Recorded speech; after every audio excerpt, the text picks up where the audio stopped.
Hello everyone, welcome to Gosport Railworks. My name is James. Today we'll be working on the self-layout again of Minstowe Road, Reborn. As you can see, I have got, I've got some rolling stock on there just so I can, test out what things actually work on there, and I've been playing around as well. But yes, today I'll be actually working on more bits of the actual scenery. First things first, I'll be adding the platforms. So I've got some platform edges which I need to paint up and then put actual platform tops on. So I've got them ones there. I've also found the squeaky floorboard. I'm also going to add the little goods, goods siding here. That will also probably have a cattle dock eventually. And also over here, I've also going to have a little industrial siding as well. What I'll also be working on is the back scene, so this will be completely covered. I'll be adding, I'm going to have a go at an actual proper back scene, so I bought myself one of these and I'll be attempting to add one of them.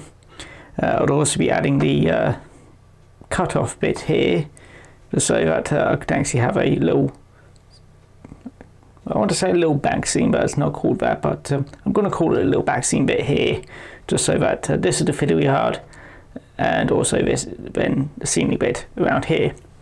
I'm also going to be working on the actual train itself.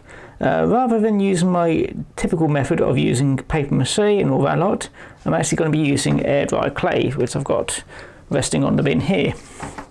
So yeah, this is air dry clay. It's very malleable and it works as you would expect, like normal clay. And the reason why I'm using air dry clay for this instead is because I want to basically make it a bit more natural looking and a bit more smoother than I can do with paper mache.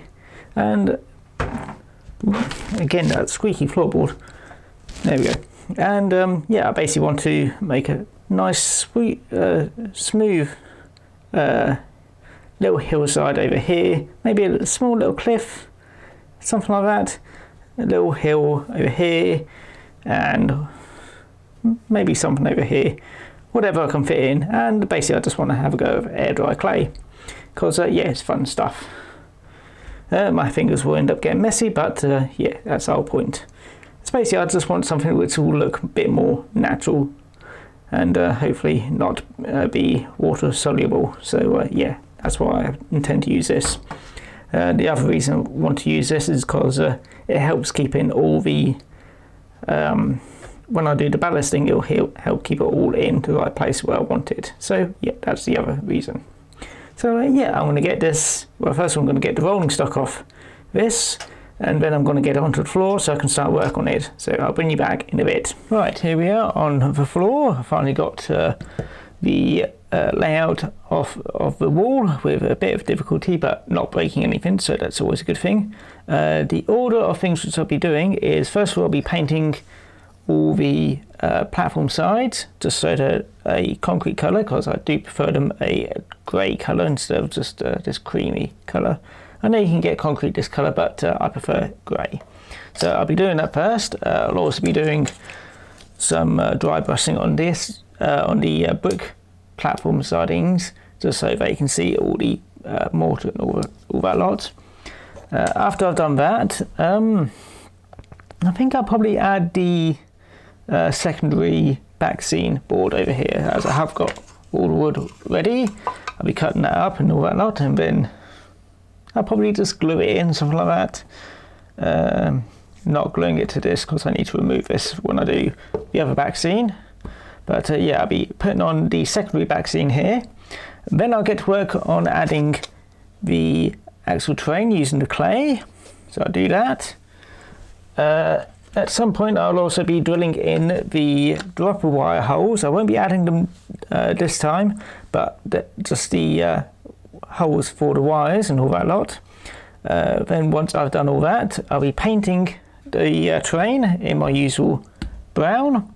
And then finally, once everything's all dried, and also added all the platform tops as well, I'll do the back scene. And yeah, then hopefully that should look rather nice. So yeah, I'm going to quickly, off camera, spray paint these grey, and also work on doing these things. And then when it's all dry, I'll start work. So I'll see you in a bit.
Here we are, Minstowe Road with its new platforms. I did unfortunately scuff it a little bit when trying to put it back on the shelf because it's a very tight fit here. Nearly didn't get it in. So yeah, that's a bit scuffed here. I'll need to sort that out at some point. The back scene looks quite nice. Will look a bit better when I get all the trees in the right place. And also some trees over here as well. So yeah, that looks rather nice. Here's the industrial platform. I think that looks right. Still not too sure. Normally I don't use brick platform edges, so that's the reason I'm not too sure. Where the cattle dock was going to be, I've decided not to have it, and that's just going to be a normal goods platform. So this will be the goods shed thing over here. So yeah, I think that looks rather nice. I did have to glue these what was it, clay sides down because they weren't sticking down properly. They dried and they did stick for a little while, then it all dried and then it came off. So yeah, probably best I didn't test that out in my tutorial video. And I still need to put something heavy on here just to keep it down, but yeah, they're all glued down. Did do a little bit of a cliffy type feature. That's where the new, well, that's where the old signal box will be sat, just overlooking the cliff. And yeah, it will have a nice look of the points here, because it will have a well, pretty much a view of all of them. So yeah, that's the work so far. Next time I'll be doing the dropper wires, which I've drilled the holes for, and also ballasting and also putting in the point motors, not wiring them all up, but just putting them in. So yeah, quite happy with that. So yeah, I'm gonna take a break and clean up all the mess. Anyway, I hope you enjoyed this video, and as always, I hope to see you all again next time. Don't forget to subscribe, like and comment and all the other stuff YouTube does. So yeah, take care and hope you enjoy your day. Bye bye now.